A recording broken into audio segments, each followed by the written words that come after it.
Hi everybody. Howdy.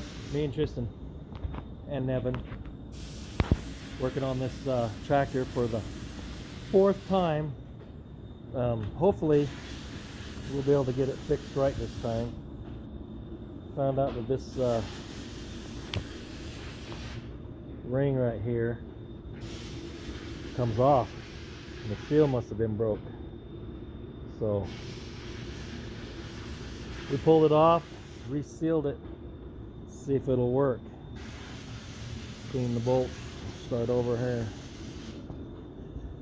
That's how you learn though. Trial and error, multiple times. Emphasis on multiple. Emphasis on multiple.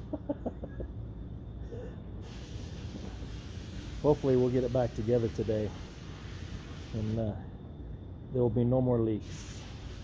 Get it all these pieces back in there. What do you think? Yep. Gonna work. It's gonna work. We got high hopes.